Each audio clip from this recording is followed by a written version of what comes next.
Saints team getting that paint. Maxey with the steal off a Monk, and he slams for two. Hurts looking left, lofting left, going for the end zone, and he's dropped. Go to work. Embiid fouled. Count it. Joel Embiid.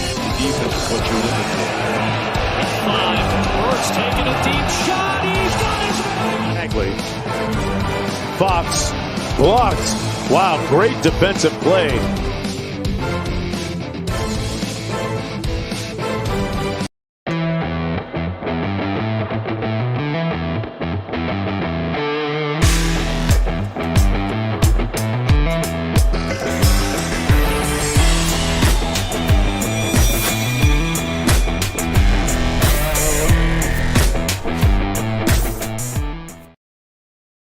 Yo, what's going on, guys? What is up? Party on Broad, Chalk Talk crossover, guys. If you're new to the channel, please be sure to smash that subscribe button. If you love the Eagles, give this video a like, hit those notification bells so you don't miss any of our Eagles content. Joining me is the host of Chalk Talk. He's over there. He is Shane Happ at half_TPL. Good night. What's going on, Shane? It never fails to impress me that you point the right direction because I always get that backwards. All right, guys, we are breaking down Jalen Hurts tonight, and we're bringing you the best of the best. He is Mark Schofield. Follow him on Twitter at Mark Schofield. What's up, Mark? What's going on, boys? Great to be with you. And like Shane, look, I can't do the point then. I can do up and down. But see, not pointing out my name. Yep, there's my name right there. Yep, there we go. Yep, right there. I could not be a weather person, like a TV weather person who's on camera. Like I'm being like, there's a massive storm system coming through New England, and I'll be like pointing to Seattle. Like it would just be an absolute mess. So, but yeah, happy to be here. Happy to talk some Eagles. Excited to get into it. Yeah, like there's been some good, some bad, some ugly from Jalen Hurts. Let's dive right in. We had you on POB before the season started, and you were like cautiously optimistic about Jalen Hurts. I think you're like a 6 or a 7 out of 10 that he is a franchise quarterback. We have some more data to kind of know what Jalen Hurts is and what he could be. How is your view of Jalen Hurts evolved for the first 8 weeks of the season, man? Yeah, I mean, I'm still optimistic in a sense. It's more of a reserved optimism. There have been some things that I've seen over the past, the first 8 weeks of the season that have been good. I talking about it on the QB Factory reboot with Rachel Prevet over at BGN. A lot of the game script situations, like the scripted 15 and stuff like that. I know during the broadcast on Sunday, the Fox team put that up. Like he's been really good, like 3 touchdown passes on those sort of scripted 15 situations. He's looked great in those moments. He's looked good, say in like fourth quarter situations, sometimes when they're down and they have to get back into it. He's certainly athletic. He could certainly throw well on the move. I've been impressed at times with the deep ball, the touch on downfield throws, but there are some things that are holding me back that I think in a sense, are reasons that he's not developing the way you'd like to see. I know, look, I'm not treading new ground here, right? His pocket management, there are moments when he's got clean pockets and he bails, and you'd like to see him step up in the pocket, stay in the pocket, work through reads, work through progressions. Now, look, it's a double-edged sword with athletic quarterbacks, right? Because up until this point, up until he got to the NFL, Jalen Hurts 9 times out of 10 was the most athletic person on the field. So if he didn't like the way something was looking, he could pull the football down, run around a little bit, and he's going to get to the edge. He's going to pick up yardage with it.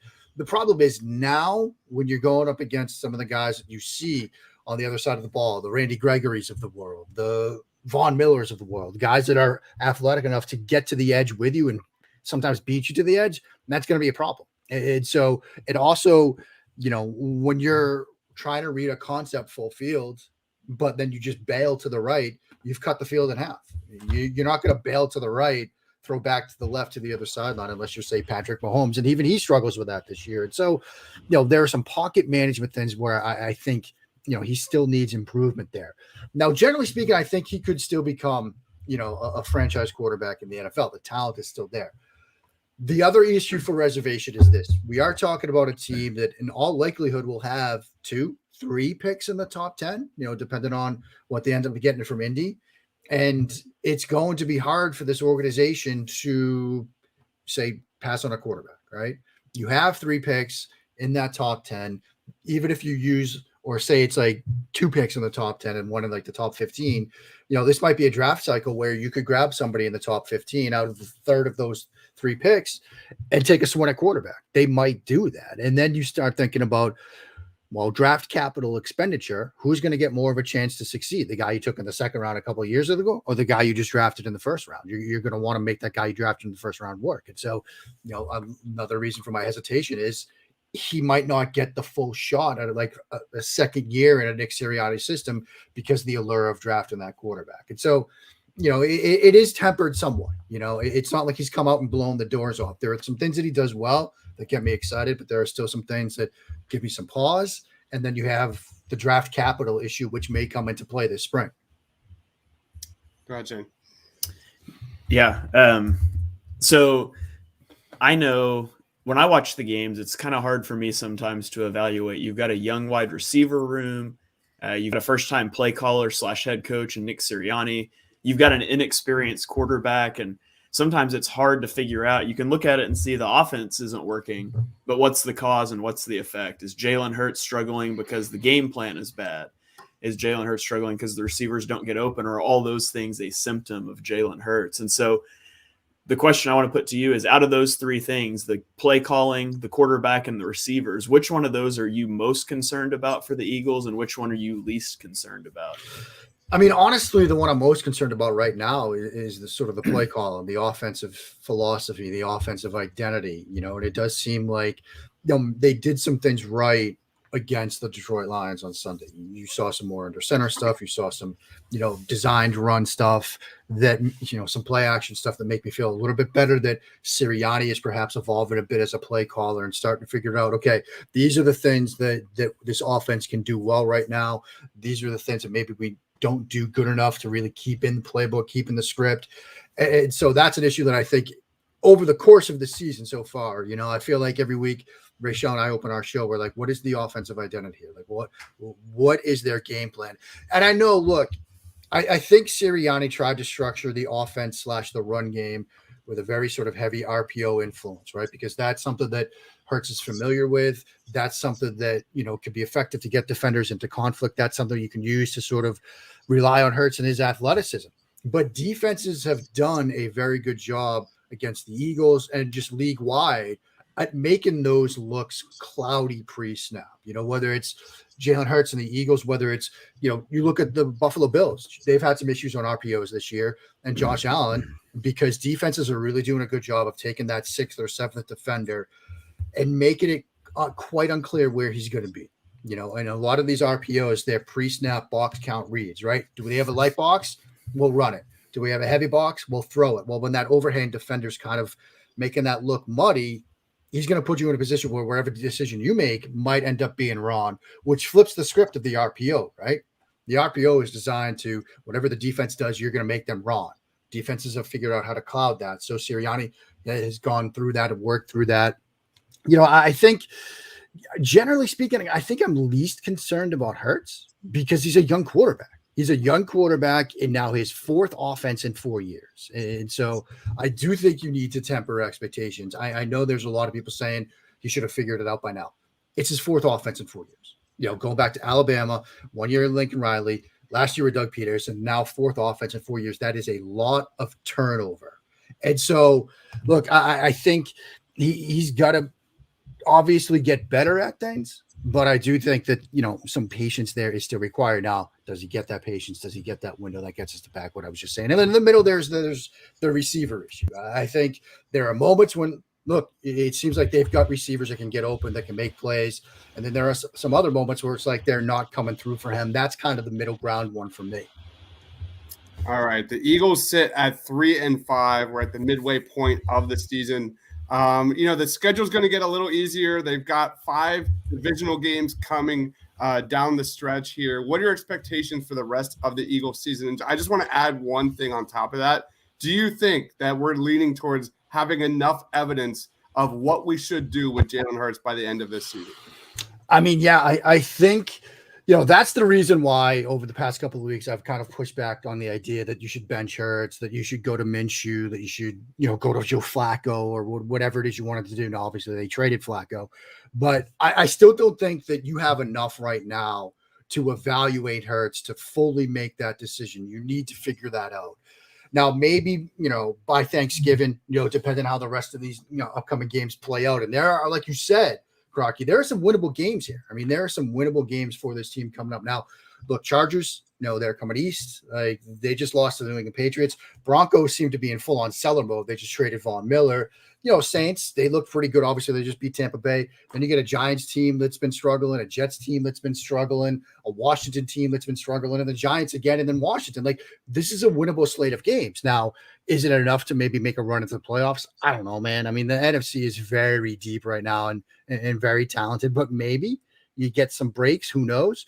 But I think the bigger picture is you've got to decide by the time this season is over if you have enough evidence to go back with Jalen Hurts or to go with one of those picks in the first round and address quarterback. Now, of course, the thing is this quarterback class isn't like last year's. Exactly. It's a very different quarterback group. Now, there's talent there.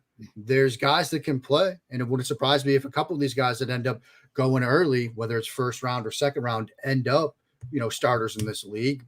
But it's a different group. And so they have to be sure with Hurts. I'm not sure there's enough there right now to say, look, we got our guy or we don't have our guy. Yeah. The other thing to keep in mind is this, and in some of the discussion about whether or not to bench Hurts, there was an undercurrent of it's not just the quarterback we need to evaluate, it's the coach.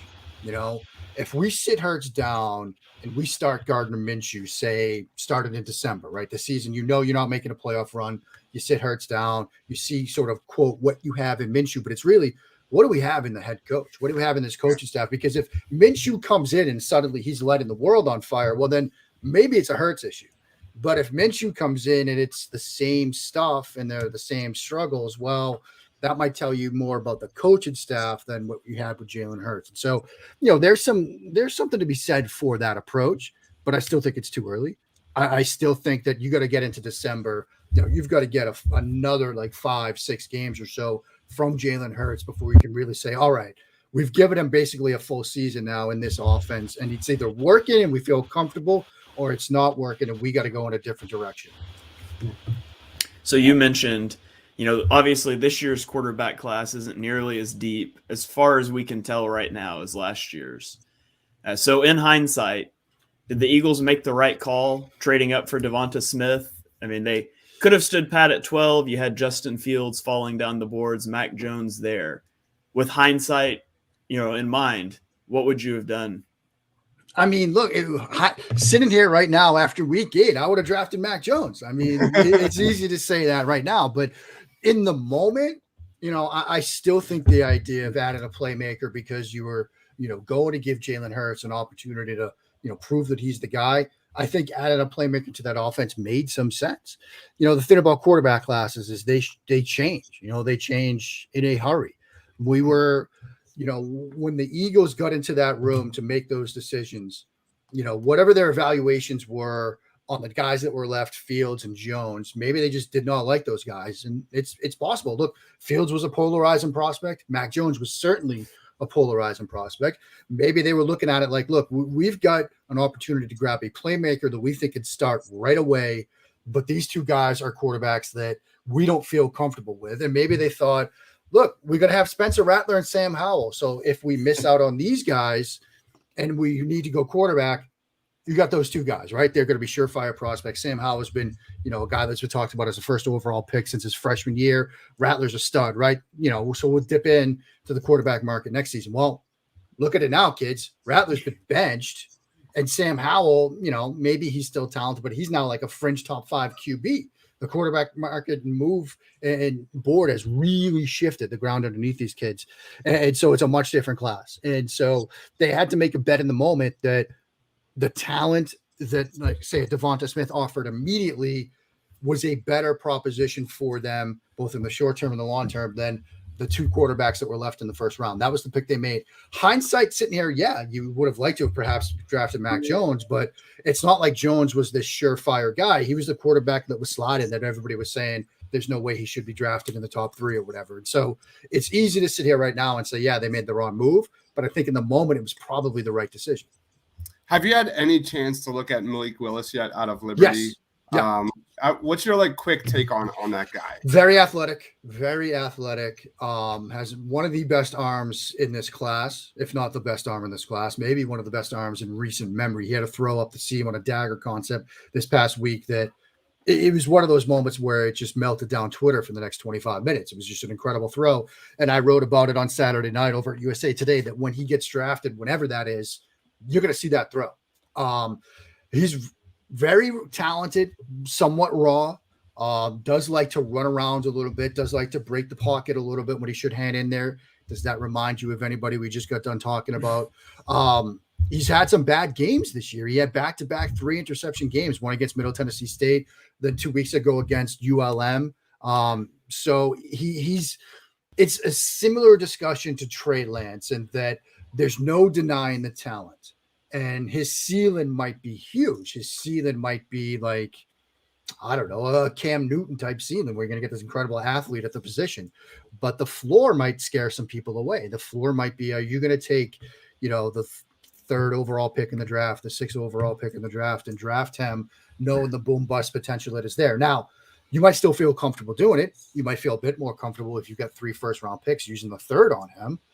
But there's no denying the talent. I think he's an incredibly talented quarterback, has a great arm, but the team that drafts him is going to have a plan in place, a developmental path in place. You're going to need, I think, that bridge quarterback to sort of get to him, because I don't think he's somebody that, again, sitting here right now, you could envision starting right away week 1. So you might need a Hurts or a veteran or somebody else a Gardner Minshew even to sort of bridge the gap to him.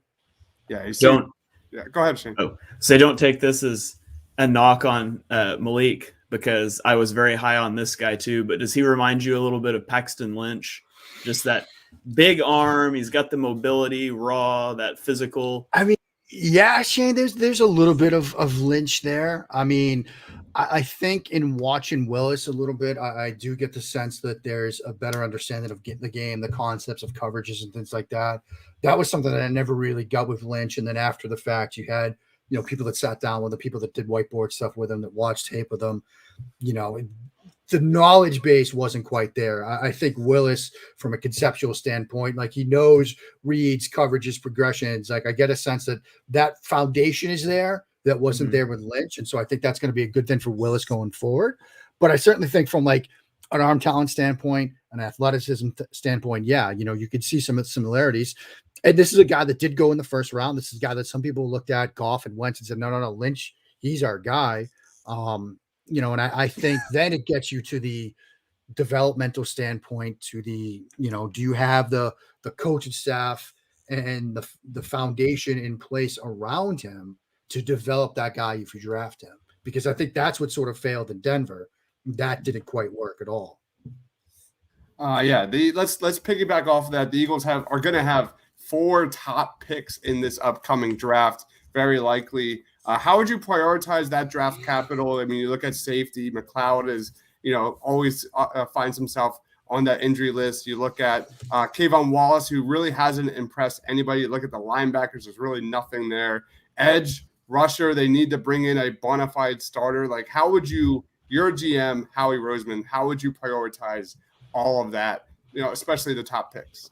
Yeah, I mean, I think, Crocky, this is a draft where trenches, secondary, obviously pass rushers. I mean, I think those are going to be the strengths of this draft. You start looking at big boards right now. You start looking around, other people's top 100, top 50, whatever. You really see that's where the talent seems to be. And so, how early do you want to draft a safety? Because look, Kyle Hamilton, the Notre Dame kid, I know he just got injured, but he's an extremely talented player. I mean, you watch him, I forget which game it was, but, he had an interception where he was on the right hash mark and got all the way to the left sideline. Yeah, he went across the entire field. It was awesome. It was just an absolutely incredible play. He's like a top 5 player. That's how talented he is. But we know Howie Roseman has looked at positional value. And I know in today's NFL with so many sub packages, you play a lot of safeties at times. It's an important position in my mind, but will this organization value safety high enough to use, say, the fourth, the fifth, the third, however high they are, that pick on a safety? But he's certainly talented. You look at, pass rusher, the Oregon kid, like he's it. Like he's tremendous. You see, it was a couple of weeks ago where he had to sit out the first half. I think it was against California. He comes in and it's just he's in the backfield snap after snap after snap, and he's got the array of pass rushing moves you want to see from a pass rusher. He's got the ability to string together pass rushing moves. He can counter. He can obviously run the arc. He's explosive, an extremely talented player. Even Hutchinson, the Michigan kid, he's a good guy off the edge. And so there's talent off the edge. I know, look, Sauce Gardner, the Cincinnati corner, Derek Stingley Jr., the LSU corner. I mean, there's some corners there. Leal, the interior defensive tackle at A&M, like he's a talented player. And so it wouldn't surprise me to see if they sort of go defense with one of those picks, because those are some talented players. Then the question becomes, if they address quarterback, when do you do it? Because this is one of those drafts where, I think it was the guys over at Bleacher Report had their first like top 100 big board, Nate Tice and Justice Mosqueda and some others. And quarterback was like 25, their top quarterback, Desmond Ridder.